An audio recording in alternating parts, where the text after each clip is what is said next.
Hello, everyone. My name is Mark, and I'm an alcoholic. It wasn't my idea to be up here sharing, but my sponsor, Tom, figured that it would be good for me to share about how I came to be in these rooms.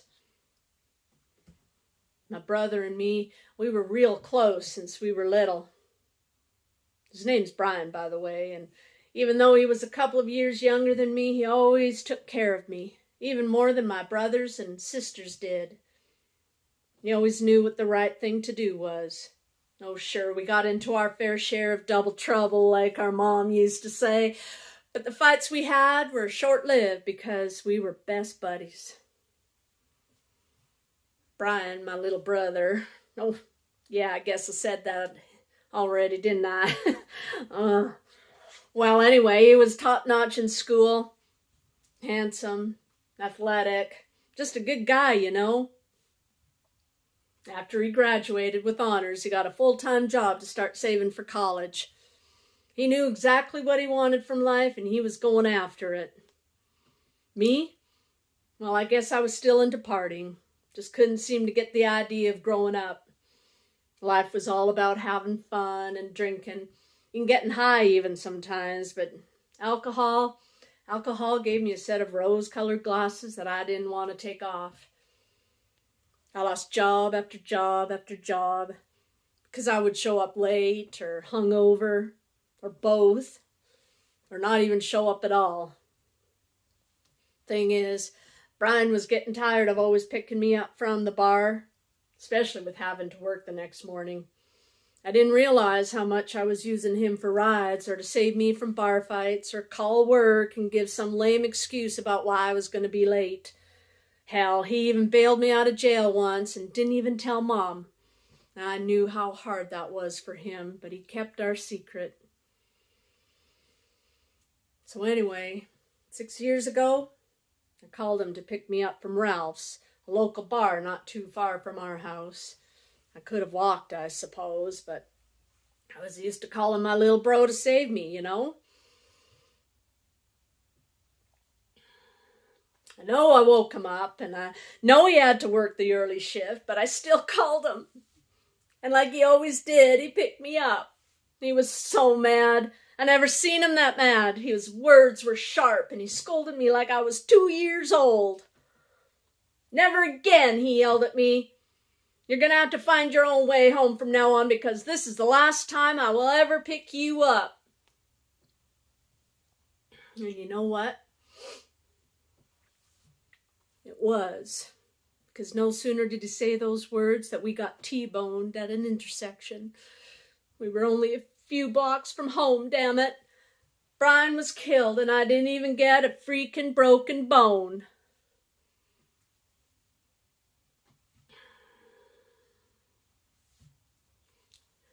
Sorry. Haven't talked about this with anyone except my sponsor, you know. How could I? If I had only walked home, Brian would still be alive. I couldn't handle it. My drinking went out of control. I couldn't stop. And I didn't want to, neither. So anyway, I drank myself to blackouts, and the years passed with hardly no memory of nothing. Except that night. Every year since then, my mom and Sibs would get together to remember Brian, and every year I would show up in the same condition as I was that night, you know. I didn't see how much my drinking was hurting them. And what's really shitty is that I didn't even care. I was so lost in my own pain, I had no idea how to find my way out. Last year, Mom told me I wasn't welcome at the memorial unless I was sober. I figured even showing up drunk was still showing up, but she put her foot down. Anyway, my hangover that morning was especially bad, and usually a beer or 2 or 3 would take the edge off, but I wanted to be there, damn it. It had been 5 years since the accident, and I really wanted to be there. So I took my hangover and a coffee, and I got in the car, and I started driving. And that's when the memories started. Brian's anger, and the last words I ever heard him say, "Oh my God, I had to shut those memories off." And then I remembered a 3/4 bottle of whiskey in the glove box. For emergencies, I had told myself. Well, this is an emergency. And I fished it out and took a long drink. I felt the burn as it went down my throat and the calmness that followed. I can do this. Mom'll never know I had one drink. Ha! One drink. By the time I got into town, Mom's ultimatum was long gone. And that one drink ended up being an empty bottle on the seat beside me. I had the start of a real nice buzz going on. And then I pulled up behind a truck with a bumper sticker that said, "I brake for hallucinations." Oh my God, I freaking busted out laughing. I knew exactly what that was all about. I mean, damn.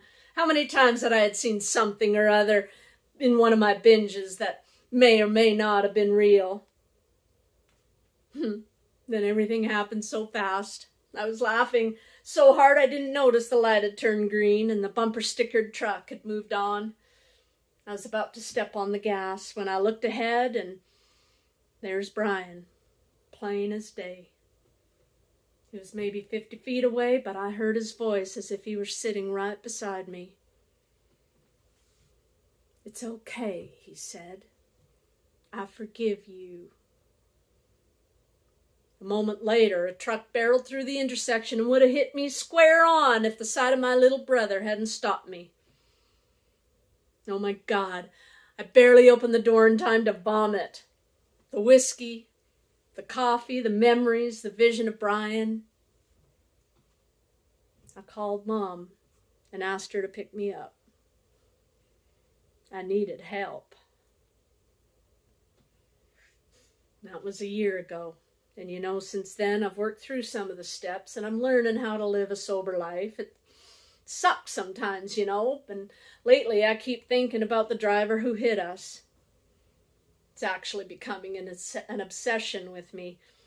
And it's getting to the point where I gotta let it go and find forgiveness, I guess, to stay sober. Because damn it, it's eating me up. I think I'm done now.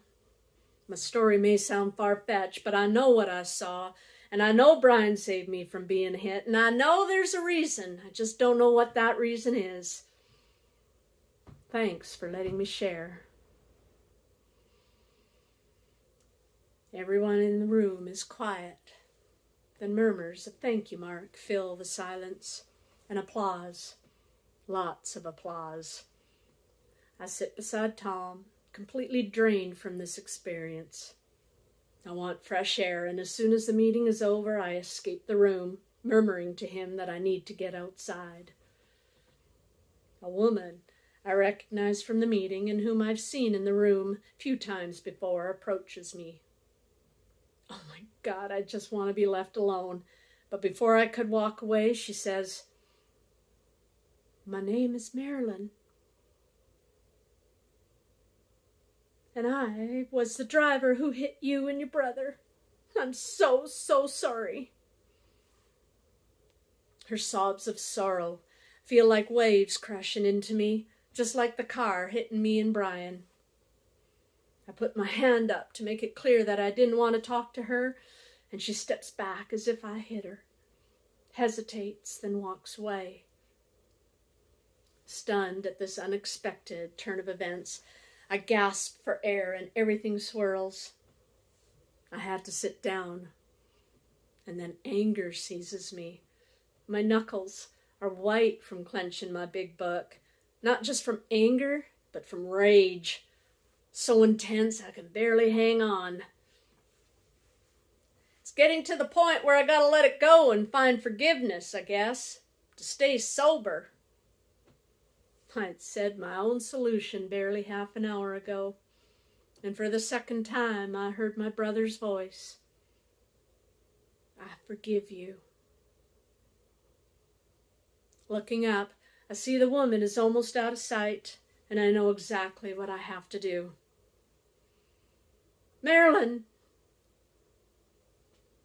on! Wait! Thank you.